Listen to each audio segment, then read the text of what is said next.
Assalamualaikum warahmatullahi wabarakatuh. Bismillahirrahmanirrahim. Asyhadu an la ilaha illallah wa asyhadu anna Muhammadar Rasulullah.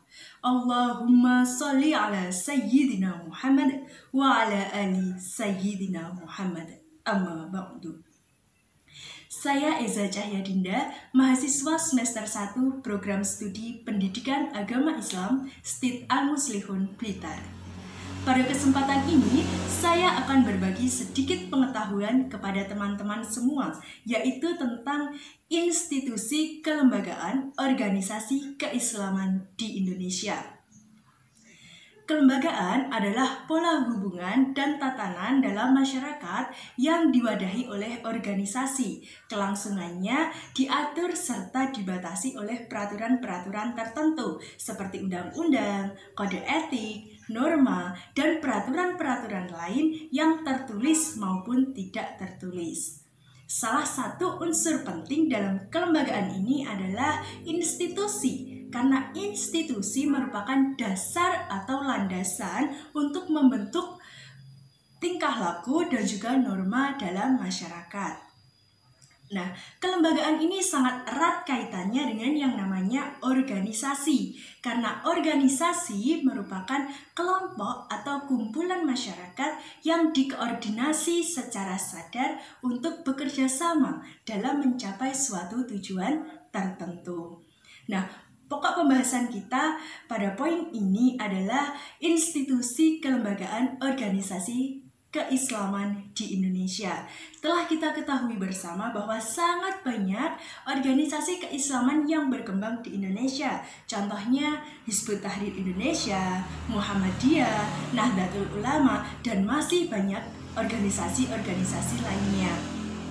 Semua organisasi-organisasi tersebut pasti berdiri dengan tujuan dan landasan tertentu, yaitu berlandaskan Al-Quran, hadis, serta ijma'.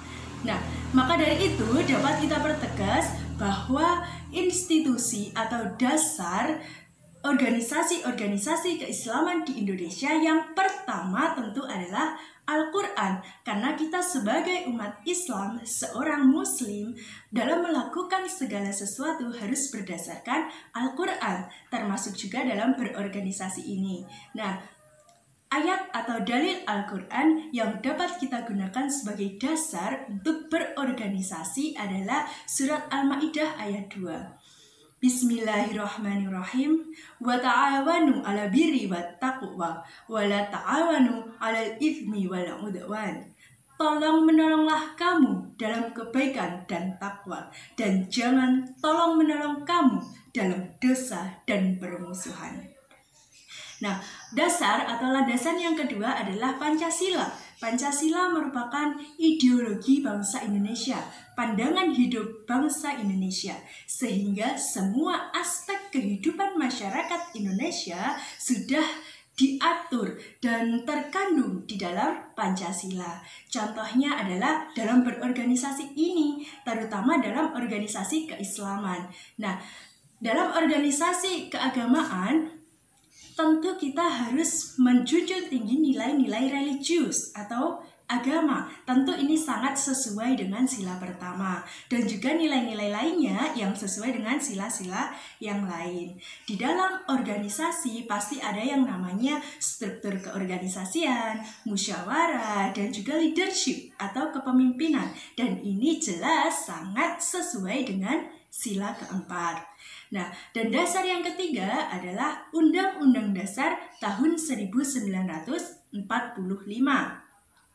Undang-undang merupakan penjabaran dari Pancasila, sehingga di dalam undang-undang kita bisa menemukan dasar yang lebih spesifik lagi untuk berorganisasi, yaitu pada bab 1 dan 2 dijelaskan bahwa organisasi itu mencerminkan kehendak, tujuan, dan cita-cita dirinya. Tentu tidak bertentangan dengan Pancasila dan juga Undang-Undang Dasar.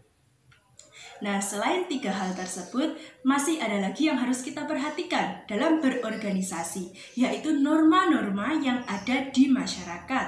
Contohnya, kita sebagai anggota organisasi ketika berinteraksi, berkomunikasi dengan atasan kita harus bersikap yang sopan dan bertutur kata yang halus, santun, karena itu merupakan bentuk penghormatan kita kepada atasan kita.